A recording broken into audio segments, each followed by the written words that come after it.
Greetings to my viewers. Today I'm inviting you to an interesting experiment. I've been using the Micro Four Thirds system for quite a few years, and in nature photography I've been quite happily and usefully using the Panasonic Leica 100-400 super zoom, which equals in full frame equivalent as 200 to 800 millimeters. For a long time I was thinking about the possibility of a teleconverter to have even a further reach, but this type of lens does not allow teleconverter.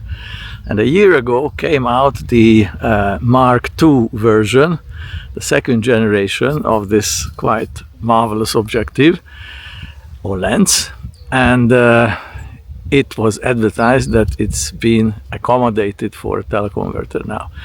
So that's the program for today. I've managed to get a Mark II, a new version of this lens, and together with it a teleconverter, which actually it's a two-point teleconverter, so it doubles the focal length, which means that we'll have a 1600 millimeter teleobjective.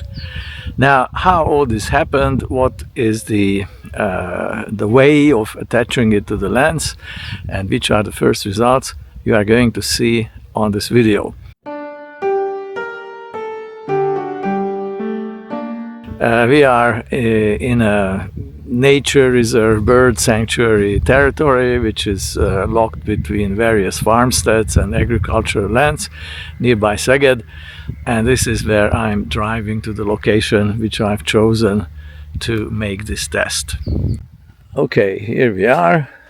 Take the car along this dirt road and we'll approach a lake, which is the bird sanctuary, and it's a place where for many years I've been coming with my nature photographer friends to.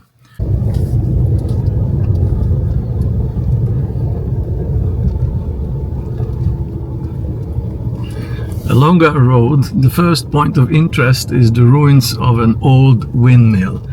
So let's have a look at it before we go on.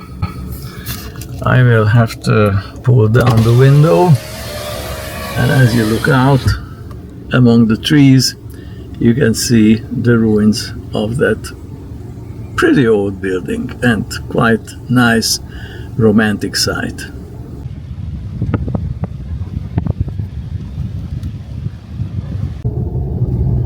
Here we are, very close to the spot.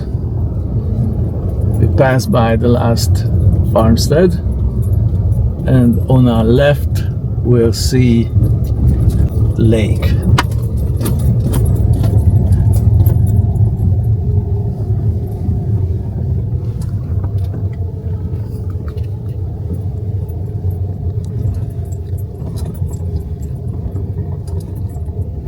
Okay, so I will stop here for a while.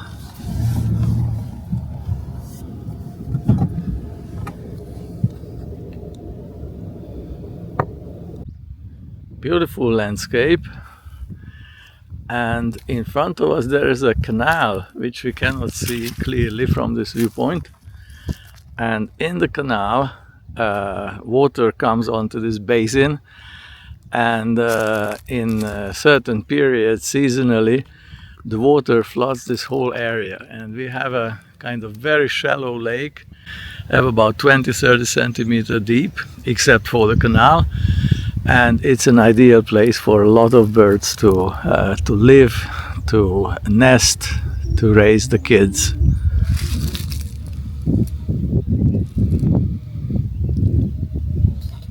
Here you can see the canal, and here is our usual place to stop. And if we are lucky, there are quite a few birds around, not this time, because there is a major reconstruction of that lake going on. They rebuild the canal, and somewhere in the far distance, which will be the object of our zoom lens trial, They are building a bird watching kind of island.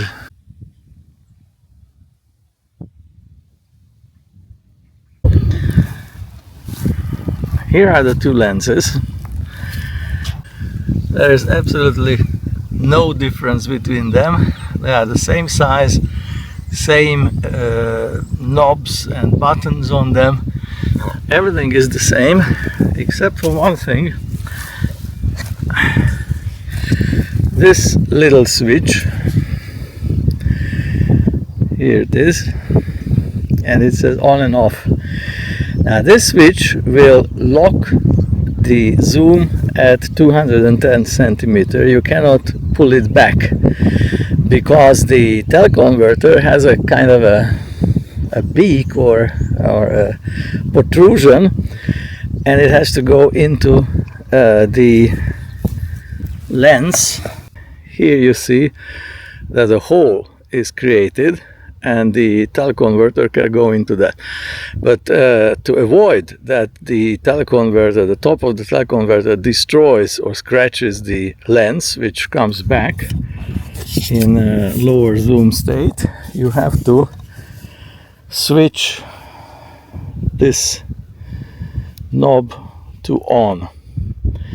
And when it's on, you will see what happens, but I've decided to fix the little camera, the B-roll camera, because otherwise I'm not able to explain things.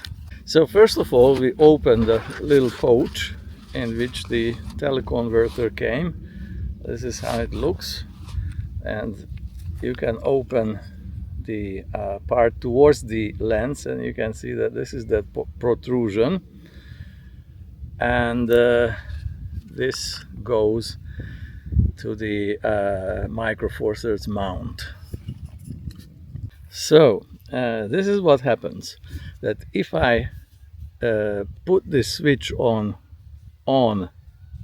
status, then I cannot pull in the zoom except up to 220, and then the hole will be open, and now I can put the teleconverter on.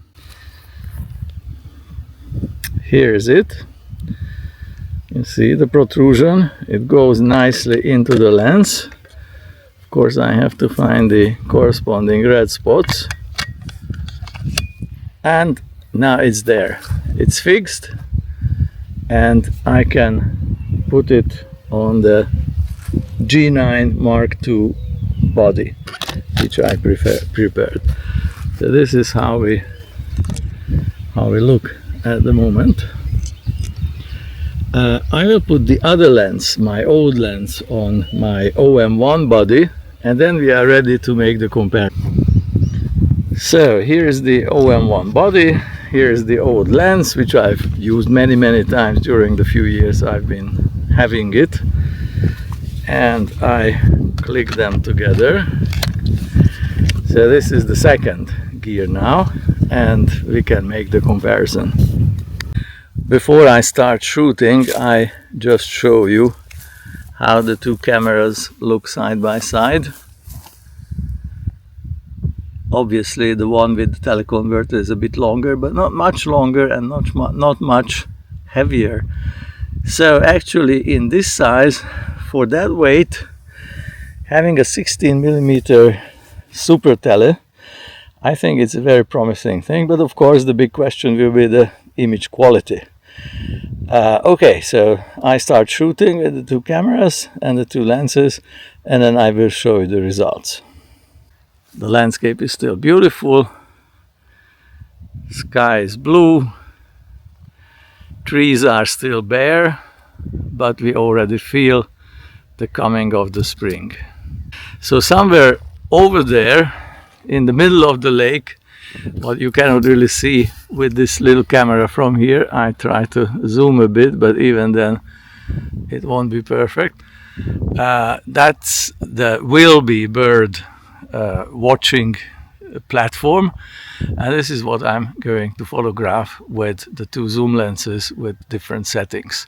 100 is 200, 200 is 400, 400 is 800, and with the teleconverter everything doubles. Here you can see the test pictures. First with the OM system, OM1, the simple without teleconverter pictures, and the settings are 100 millimeter, 200 millimeter, and 400 millimeter. And then come with the teleconverter pictures, of course on the G9ii. First 210 millimeter, this is the minimum what you can shoot with a teleconverter, then 300 millimeter and 400 millimeter, which will be equivalent with 1600 millimeter, because crop factor is 2 times and the teleconverter doubles everything. For comparison, here you see the without teleconverter 200, and with teleconverter 200, quite a big difference. And on the last 2 pictures, you see the maximum differences. Conclusions. There are 2 reasons to be happy. First, that the Olympus teleconverter works perfectly with the Leica lens and the Lumix body, with autofocus, with everything. Number 2, it turns out that the 2 times teleconverter is really good. There is not major loss of picture quality, so ideal for wildlife shooting. In the following, this little picture gallery will illustrate this, and with this I finish my video. Thank you for your attention, and please subscribe and like.